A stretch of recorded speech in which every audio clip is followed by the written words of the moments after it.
Kehitriny dia faly miarabantsika rehetra indray ny tenako sady manonona ny fiadanan'ny tompo ho amin'ny sambatan'olona.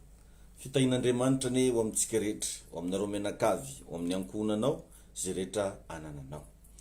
Kehitriny dia mivavaka manokana mba ho tahin'Andriamanitra ianao, ho asoavin'Andriamanitra ane ny fiainanao, ahita soa amin'ny Jesosy Kristy ane ianao, ary tononoko eto ny fiadanam-po fandresenao amin'ny ady atrenao io.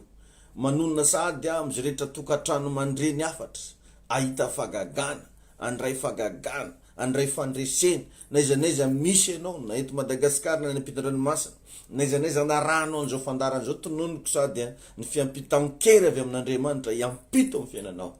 Mitsodrano sady ny voninahitr'Andriamanitra iraikitra amin'ny fiainanao. Ny fitahian Jesosy Kristy anapaka ao anatinao, anjaka ao anatinao ane ny herin'ny fanamasina. Amin'ny anaran'i Jesosy aoka iova ny fiainanao, iova ny situation sarotra rehetra, iova reo karazana asa ny maizina rehetra na ny pahory anao hatramin'izay vadika fifaliana. Mitsodrano amin'ny mampanompon'Andriamanitra, misandrata amin'ny avo indrindra.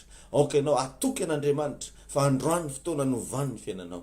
Zao vavaka ataoko zao hoentin'Andriamanitra hitransformena zavatra be da be amin'ny fiainanao eo. Hoentin'Andriamanitra hampandresenanao ny ninona ady atrenao amin'ny anaran'i Jesosy Kristy. Tahina ihany koa ny fandrenesanao ny afatra itya, sotra fanamasina. Amen.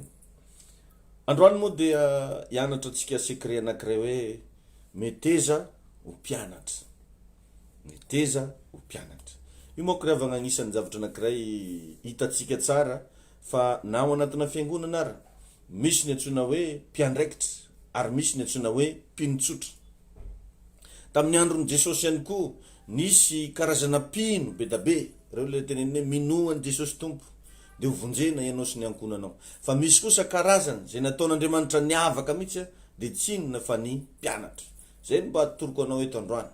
Jerevy tsara Jesosy rehefa naniraka ny mpianana izy andeha hitory filazantsara ao amin'ny Matthieu 28:19 dia tena nazavainy tsara raha manana baiboly ianao jerevy amin'ny Matthieu 28:19 ozy hoe koa mandehana ianareo izy mantsy ny apôstôly io satria ny apôstôly zany efa mpianatra. Koa mandehana ozy izy ianareo,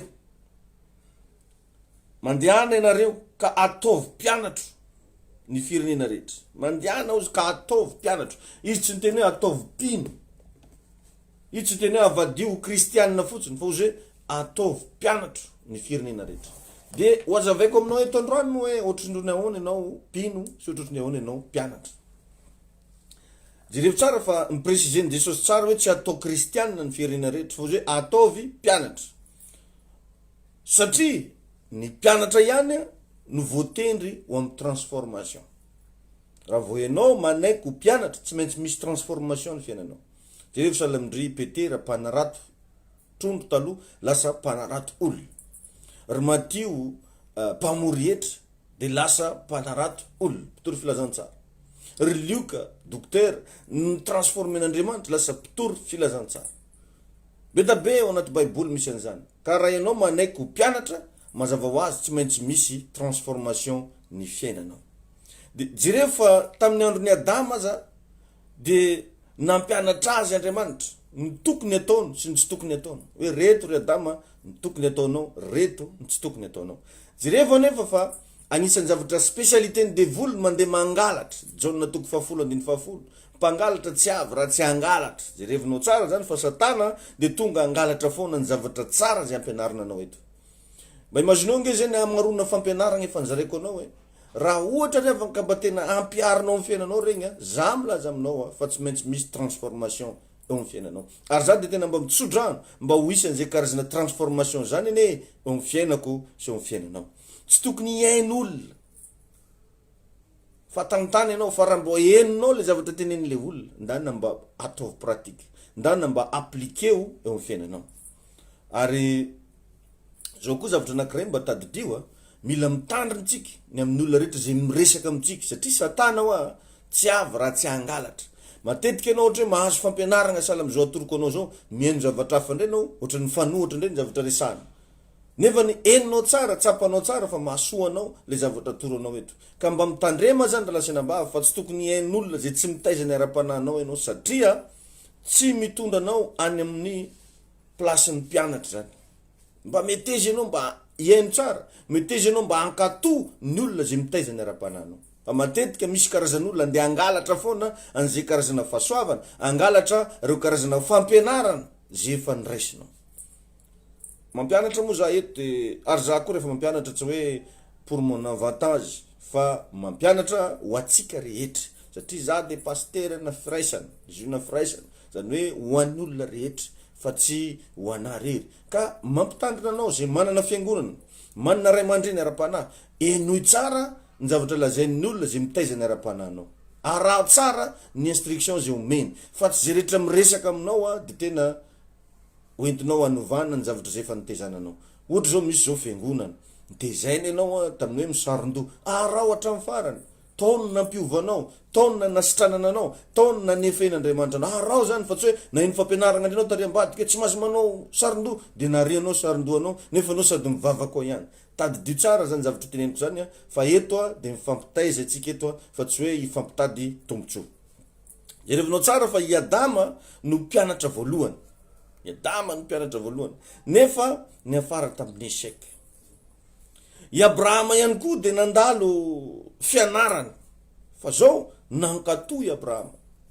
Ohatra zany tsisy valaky Noa, nampianarin'Andriamanitra Noa, zao ny tokony ataonao, jereo fa nireusira daholo zay rehetra nanaraka an'le fampianarana. Ka za mahatonga ana eto miteny, raha mba arahanao amin'ny atsakany, arahanao amin'ny andavany, ka tena ampiarinao amin'ny fiainanao ny zavatra toroko anao eto, tena manome antoka zato isanjato fa tsy maintsy tafavoaka ianao. Amen. De fantanina mipetraka hoe fa maninona moa isika no mila mianatra.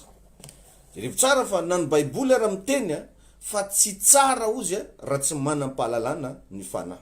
Ny fahalalana nefa rehefa de zavatra ianarana, zavatra raisina avy amin'olona, zavatra enona, zavatra itezana anao, ringana ny olona noho ny tsy fisian'ny fahalalana. Fa tsy tsara raha tsy manam-pahalalana ny fanahy. Vakinge ny Isaia toko fa 4:50, andininy fa 7:10. Isaia 54:13.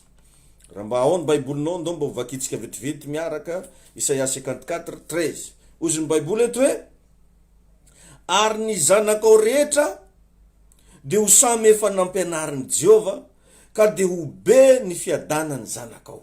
Jereo tsara, ny zanakao rehetra ozy izy de ho samy efa nampianarin'i Jehova, ka de ho be ny fiadanany zanakao. Tanao tsara zany fa ny olona mianatra be fiadanana. Indrindra raha Andriamanitra ny nampianatra anao, indrindra raha ny fanamasina ny nampianatra anao, ny zanakao rehetra ozy izy. Jereo tsara zany fa tsy maintsy zany riavagna ny fianarana, mba hatongavagna amin'ny fiadanana, tena apetraka mitsy hoe za tsy maintsy mianatra. Ary eto anitsika tena mahazo tombony satria gratuit. Zay zao lasa nabavy tsy afeniko anao fa misy fotoana makany apitatra ny masina mandany vola mitsy mandeha mianatra. Fa ny anao eto zaraiko anao, ireo zavatra nianarako tagny nandaniko 4 million, izy zaraiko anao eto. Ireo fahalalana nomeny tompo anahy, izy zaraiko anao eto gratuit io. Ka mba tsy tokony anao tsony le olona kamo agnaraka ny fandarantsika ty fa anisan'ny zavatra tsara ty satria fa atao maimaimpona ezana maimaimpona.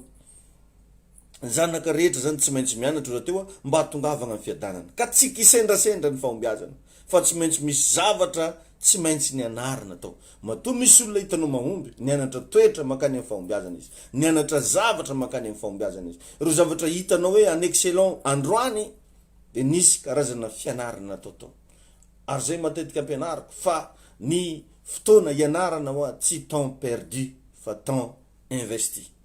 Ny mpianatra tsara rehetra reavagna na hoe ny bon élève de ireo zay mpankatoho, zany antsoina hoe bon élève, mpankatoho, ampiariny zavatra resahana anazy, ataony zay asaigna ataony, ary manao devoir izy fa tsy karazana mpianatra manao école missionnaire. Manaiky ahitsy, zany ny atao hoe mpianatra, manaiky ahitsy, vonona iaino fananarana. Zay zany ny atao hoe mpianatra. Raha mbola tsy tonga am'ireo teboka reo ianao, sarotra ny ilazagna anao mpianatra, ary ny olona tsy nianatra efa hainao ihany angamba ny valiny. Donc rehefa mba misy mpanompon'Andriamanitra mitaiza anao, manoro lalana anao, arao zay zavatra teneniny, eno izy.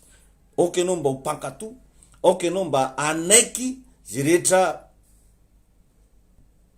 ok anao anaiky zay rehetra lazainanao, manaiky ahitsy, vonona iaino fananarana. Maro amin'ny kristianina revagna no mino fa tsy mpianatra. Betsaka. Elabe ny kristianina pino fa tsy mpianatra. zany hoe tsy voninanao zay mahafaly ny rainy izy. Bena be ny kristiana ohatran'izany, pino izy fa tsy mpianatra. Ao zany riavagna ny mahatonga ny bokin'ny Lioka toko 4:25 mampianatra. Vakio tsara rehefa mba misy malalaka ianao. Lioka 14:26 ary ny 1 Jean 2:16-17. Lioka 14:26, 1 Jean 2:16-17. Ka ny fomba ampaharitra ny fiainanao dia ny fanekenao ho mpianatra. Raha tianao haharitra ny fiainanao, raha tianao hita fahombiazana ianao, maneke mba ho mpianatra. Tsy mitovy riavagna ny fantatra sy ny hoe miara-miasa mihitsy. Tsy mitovy zany. Mpifankafantatra sy le hoe miara-miasa. Enao zany raha vao mpianatra mazava ho azy miara-miasa amin'Andriamanitra. Fa raha mahafantatra an'Andriamanitra fotsiny zany dia enao le mivavaka, mitalao, mitaraina isanandro isanandro. Eto moa dia mamangy manokana ary miarahaba, misy message tonga io hoe nandao atsika pasteur Ratafa Léon, mamangy amin'ny fahoriana tompoko. Ny fomba ampaharitra ny fiainanao za dia ny fanekenao ho mpianatra. Tsy mitovy ny zavatra fantatra, tsy mitovy ihany koa ny hoe miara-miasa. Ao Matthieu 28 zay nivakitsika teo 19:20 dia tena natorony tsara. Nao nge maveritsika vakina ny Matthieu 18:19-20 araka le efa nivakitsika teo ny ampahany, fa vakitsika misimisy kokoa hoe inona ny zavatra tena resahan'io verset ao amin'ny Matthieu 28 io. Izay mivaky toy izao amin'ny anaran'i Jesosy. Matthieu 28:19-20. Ozy hoe koa mandehany ianareo dia ataovy mpianatra ny firenena rehetra, manao batisa azy amin'ny anaran'ny Ray sy Zanaka ary ny Fanahy Masina, sady mampianatra azy hitandrina zay rehetra nandediko anareo, ary indro izaho momba anareo mandrakariva ambara-pataperany zao tontolo zao. Anao tsara, mampianatra azy. Zay mahatonga anahy eto tsy mitsitsitsiny rehefa mahitsy be ny zavatra resako, satria nasaina mpianatra anao ny tokony ataonao. Ka ny zavatra anankiray tokony ataona mpianatra voalohany indrindra dia mila mandao ny fiainan'izao tontolo zao. Mandao ny fiainan'izao tontolo zao. Eto amin'izao tontolo zao rehefa misy karazan-javatra zay mila ilaozana, mila ialana, misy fomba fijery zay efa tsy tokony ho fomba fijerinao tsony, misy fomba firesaka tsy tokony ho fomba firesaka tsony. Ary tsy vitanao mandao n'izao tontolo zao, le fandaovana n'izao tontolo zao zany igny ny fialanao amin'ny fahotanao, fialanao amin'ny fahazaran-dratsinao, fialanao amin'ny le kilaingalenga, ny ditraditra miafina sy ny sisa sy ny sisa. Mandao an'izao tontolo zao. Dia aveo manao batisa. Fanontaniana mapetraka aminao, anao hoe mba fa vita batisa? Anao hoe mba fa nisy fotoana mba fa natao batisa? Mila manao batisa zasy ianao ry lasenabavy. Ilaina io satria io no antsoina hoe fibebahana. Zay rehefa tsara Baiboly hoe zay mino sy atao batisa no vonjeny. So dia mbola le fitsofan-drano no azonao fa tsy mbola batisa. Ilaina riavagna ny batisa. Ny dikany teny hoe batisa dia fibebahana, zany hoe natsiaro tena fa nanoty ianao dia nibebaka dia atao batisa. Moa entre parenthèse fa manaraka tsika resaka an'izay. Ebaka manaraka mitondra ny azo fijaliana. Ny mpianatra zany dia io ny asany, mitondra ny azo fijaliana. Le azo fijaliana eto reo le karazana épreuve, reo le karazana enao tianao zavatra anankiray nefa tsy ataonao le izy noho ny amin'ny Kristy. Mitondra ny azo fijaliana. Be da be ny filany nofotsika io, be da be ny zavatra tiany vatanao atao fa ozonao hoe stop satria eo Kristy. Mitondra ny azo fijaliana. Dia tsy vitan'izany fa tonga amin'ile teboka hoe mandà ny tena, mandà ny tena. Enao hoe mba fa mavita mandà ny tenanao io sa manaraka zay tia ny tenanao atao. Ro zany revagna ny fipetra, ro ny zavatra tokony atao amin'ny mampianatra. Ary raha enao mpianatra dia mila manaja ny mpampianatra. Izy ny mpampianatra antsika voalohany Andriamanitra, Jesosy Kristy, ny Fanahy Masina. Mpampianatra antsika zay hitantsika maso, ro mpanompon'Andriamanitra zay mitaiza. Zay no tonga anao omaly mba nagnafitra anao hoe ho avy zao zany ny fête de père, azadio ny papanao. Azadio, za eto mba fa miezaka mizara sakafo maimaim-poana, miezaka manome zay mahasoa atsika. Mino aho fa rariny sitsiny raha mba avy ny fête de père, mba misoetehana fête de père ianao. Amin'ny alahady zao ny rendez-vous. Nareo any ampitan-dranomasina alefaso Western Union, alefaso Ria, alefaso MoneyGram. Atsika eto Madagasikara alefaso M-vola satria confinement moa zao mety tsy tafahoana ny olona rehetrarehetra. Numéro téléphone na ahafahanao manao an'izany dia 034 43 858 15. 034 43 858 15. Ny anarako complet moa dia fantanao tsara fa Rakotona Andrasana David. rakotona ny rasana Davida. Io ny anaran'ny paster io a. Tahiny tompo manokana ianao a, aza atao masorena, aza atao matezitra fa tsy isan'andro akory ny fête de père manaraka antsika ny fahasoavana. Be blessed.